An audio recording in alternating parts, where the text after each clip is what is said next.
This is the Bat Pod. Grab your bat microphone, it's time to start the show. Like a court of owls, the mystery is starting to grow. Let there be no debate, it's about to begin. Keen like Bruce Wayne, quick like Tim Drake, fierce like Damien. Grab your headphones, listen up, you know you love it, drop the facade. Like the Dark Knight detective, they've got some perspective, they're a pure crime-fighting collective, it's the Bat Pod. Welcome to this edition of Gotham Currents. My name is Bill Bere, and I got a great issue for you tonight. It's Detective Comics 1101, and we continue on with Tom Taylor's run on Detective Comics. So let's go ahead and head to the book. The Bat Pod is a spoiler podcast. Please read the comics we're reviewing so you can enjoy the show. So our book tonight is Detective Comics 1101. Your writer is Tom Taylor. Art, color, and cover, Mikhail Yanin. Letters, Wes Abbott. Associate editor, Jessica Burby. And editor, Ben Mears.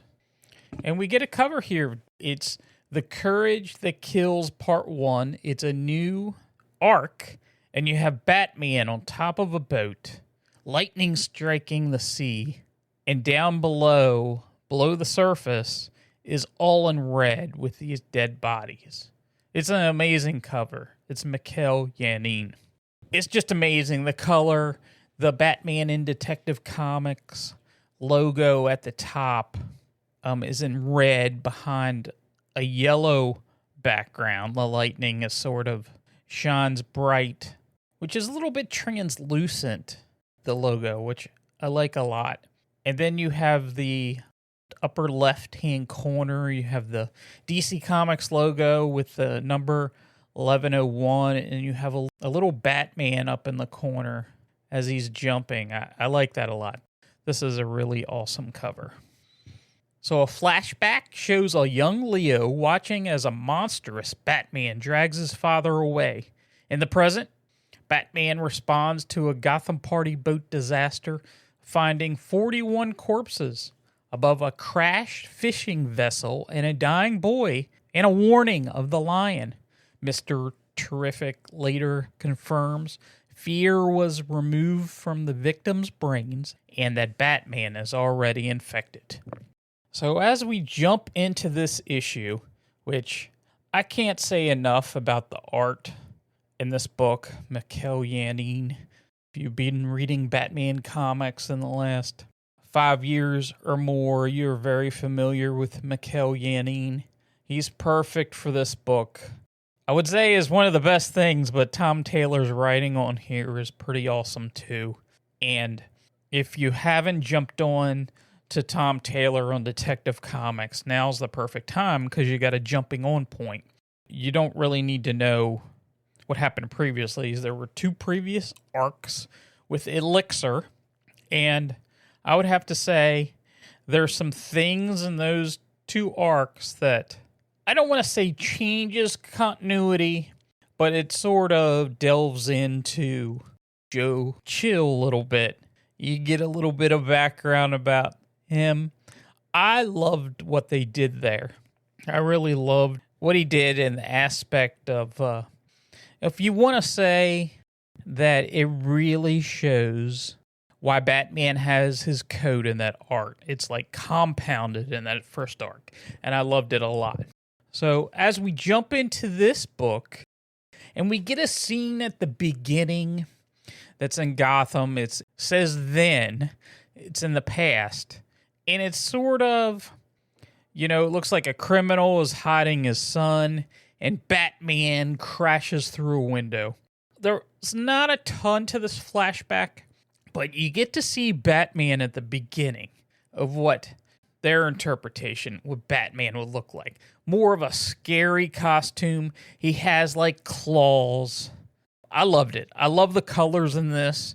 I love the way they portrayed Batman there.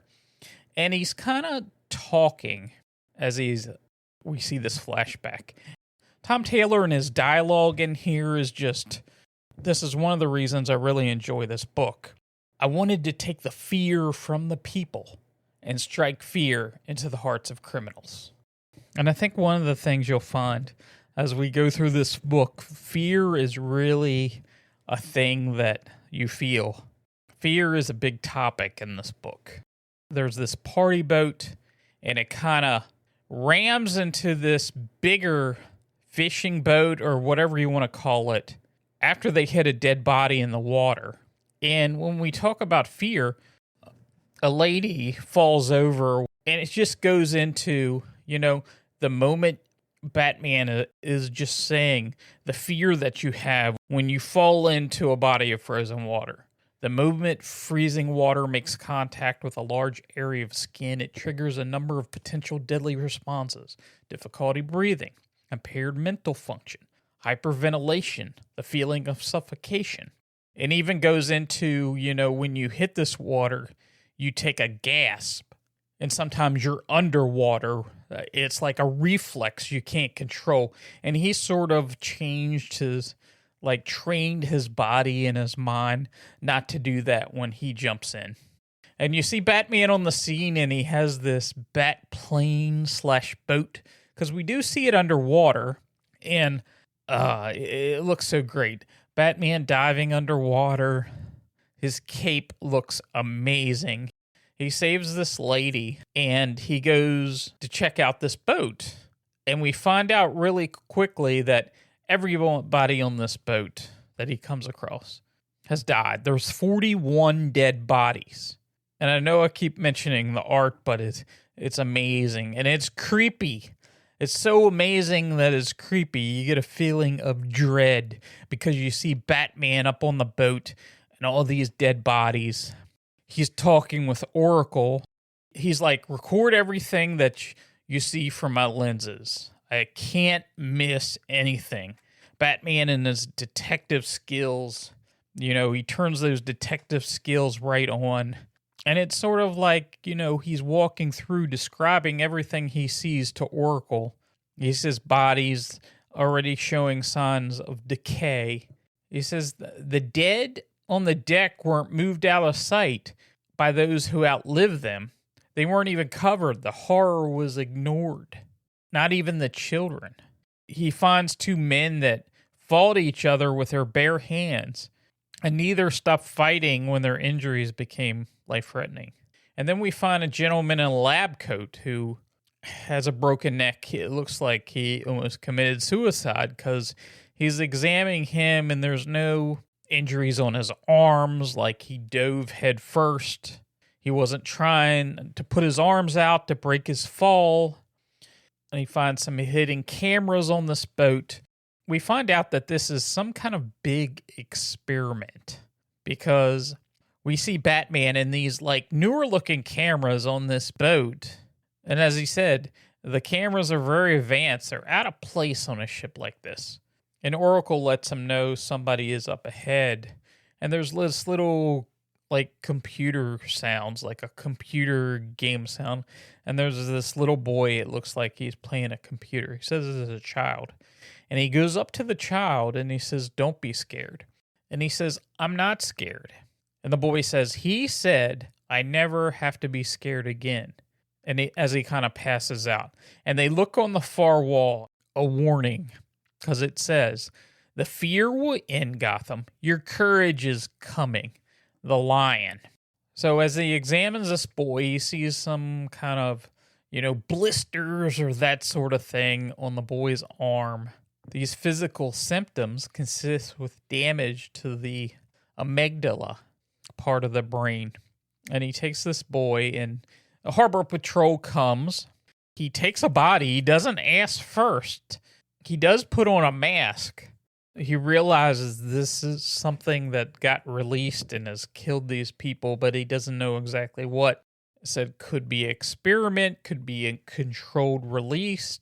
He wanted to make sure the boy is taken care of as he's talking to some of these rescue workers. They're warned that there might be some kind of contagion, so they're all wearing suits.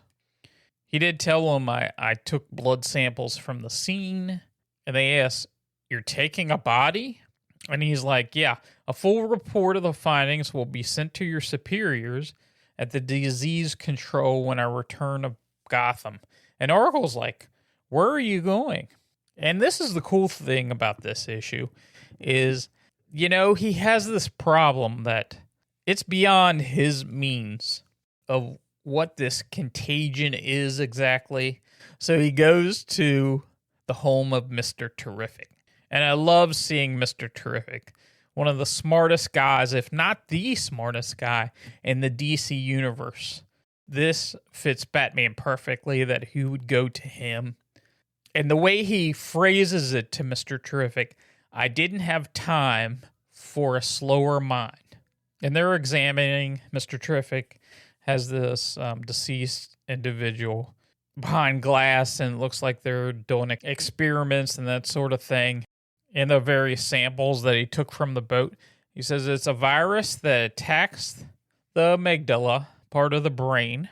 It's specific, possibly even targeted. Effectively, their fear has been removed. The infected would be uninhibited. If we think of a flight or fight response, only fight is left. The implications, the danger these people would pose to themselves and to others. And Bruce is like, "In my sample?" And this is the last page, and he has Bruce quarantined. It says, "You're infected." So we have a new villain called the Lion, who's been doing experiments on these people. These people seem like they're experimenting because they even have a doctor, in a lab coat here. But you gotta think, they're taking the fear out of people. They're fighting on the boat. They have no fear of dying. They have no fear of anything. And it sounds like this is going to infect Gotham. What would happen to Gotham if the fear is taken away? Normal, everyday people, their fear is taken away. They don't have a fear of anything.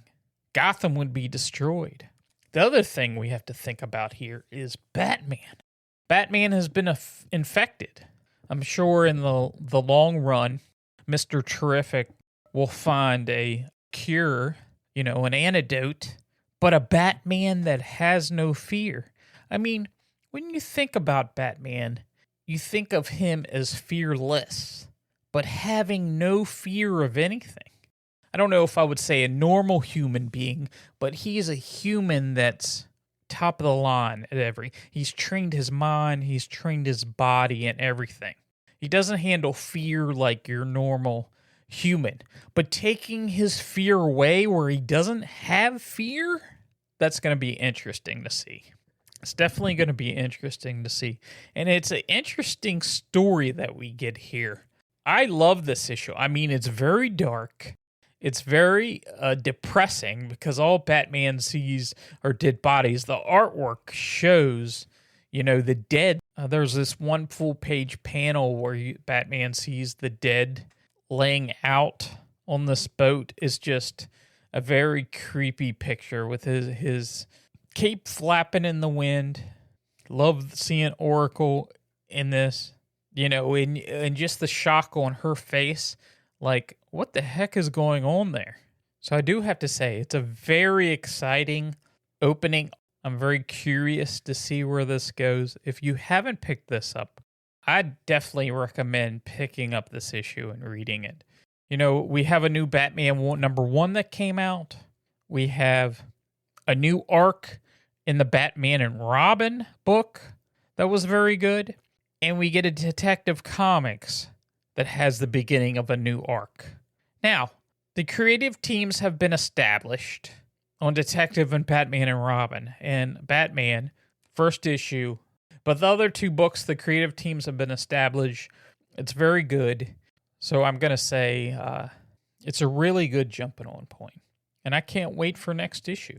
And we do get the Batman costume that debuted in Batman #1. And I really like it here. Even though a lot of these scenes are in the dark, it looks great.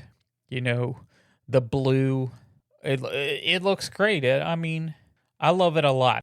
At first, I was like, okay, I could I could do that. It's going to grow on me. I like that. But it really looks great, especially in this book. This book might be as perfect of a book in artwork that there is. I mean, I'm not seeing a flawed panel at all in this book. So I really enjoy this. Come on, Robin. To the Batcave. We haven't one moment to lose. If you'd like to join the conversation, our email is thepodcast@thebatpod.com. We are on Blue Sky, X, and Facebook. Just search the Bat Pod Podcast.